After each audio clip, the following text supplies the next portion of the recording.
Welcome to the Positive Persistence Podcast, where ordinary people inspire your extraordinary success. Hey, what's up, Positive Persistence family? Dropping in with another solo cast. And I just want to ask a question. Do you sometimes feel that life has stripped you of your confidence? Sometimes maybe even stripped you of your direction. I know for a lot of us, we've been in that situation. We've either been in that season or might be in it right now. But I want you to know that you're not the only one. And how do I know that? It's because I have been in that same position. Going back, and just for clarity, most of you already know about my situation, about my story. You've been following this podcast that years ago I had spinal cord surgery that rendered me paralyzed from the chest down. Before I had that surgery, I had a job at a beverage distributor where I was the delivery department manager. So I was the manager, I had my supervisors, and then I had my drivers. So I had all my guys that worked, that I was responsible for. After having the surgery, I couldn't do my job duties. Part of my job was not only managing the department, but was also going out with my supervisors, with my drivers out into the field and delivering beer with them and commingling with our clients. Well, obviously, I couldn't do that anymore because paralyzed from the chest down, right? So luckily for me, I did work for an amazing company that didn't just fire me because I couldn't do all of my job duties anymore. They actually created a new job for me, a new position. And I worked in that position for about a year. But unfortunately, with that new position came a cut in pay. About a year after that new position, those job duties I had, the new job duties I had, got outsourced. Luckily, again, for me, they didn't fire me. They found another spot for me. But unfortunately, again, my salary got cut.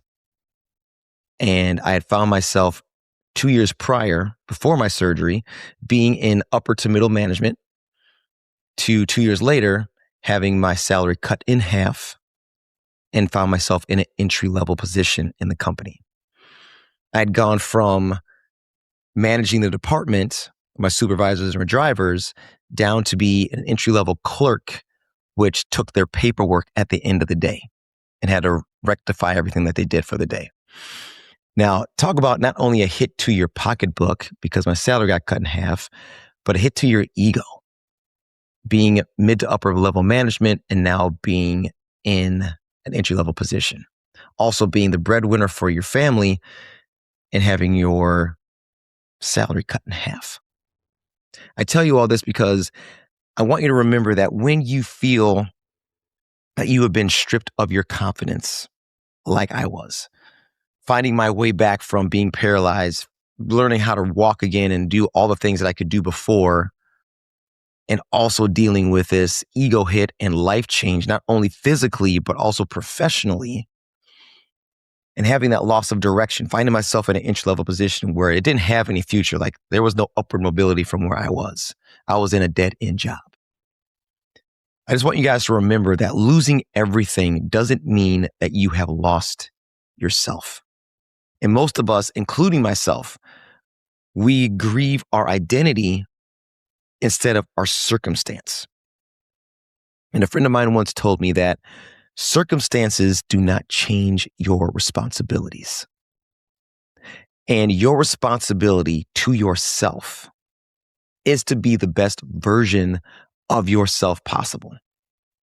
To be able to give your gifts that you have acquired through life to the world, to make it a better place.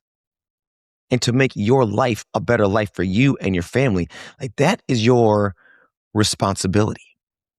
So instead of grieving your identity as, woe is me, why did this happen to me? I'm broken, which I know is easier said than done, but believe me, I've been in that spot.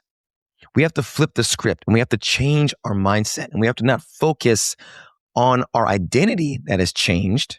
We need to focus on the circumstance that has changed because the circumstance is the problem. It's not us. It's not our identity. If we dig down deep enough, we will find the person that we always were before the setback happened. It's time to ask yourself, when was the last time you prioritized you? Did you know that research shows that nearly 85% of high performers struggle to maintain a performance mindset while juggling the demands of work and personal life? Those who actively prioritize their performance mindset and personal growth are 30% more likely to achieve their goals in business and life. If you're feeling crippling stress and anxiety, or if you're feeling guilty when you take a moment for yourself, or if you're stuck in the grind and feeling burnt out, you're not alone. Many of us yearn for more, but struggle with the fear of being judged or feeling selfish. And you want to step into the next best version of yourself.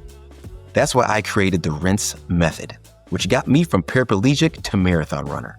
Backed by science-based proven strategies and now customized for high performers like you. If you're stuck and stressed and want clear steps that you can implement today to move forward, make sure you visit thepositivepersistence.com to download our free Rinse PDF.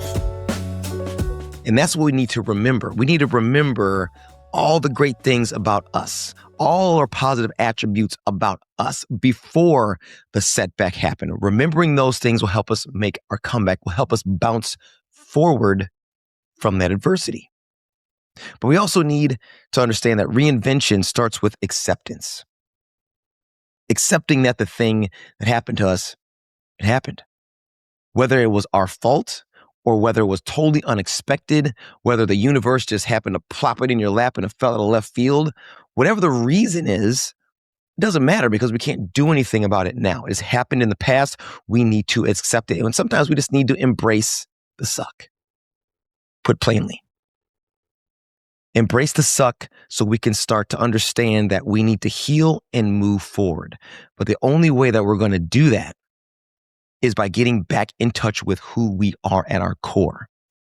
Understanding that it's not because of us, not because of our personality, not because of our identity that we have this setback, whether it is personally, professionally, emotionally, spiritually, whatever it is, we can move forward, but we have to do that with understanding that we aren't broken, that we have everything that we need in us, but also remembering that the only way we're going to move forward is that if we want to, right? If we have that feeling that we need to move forward.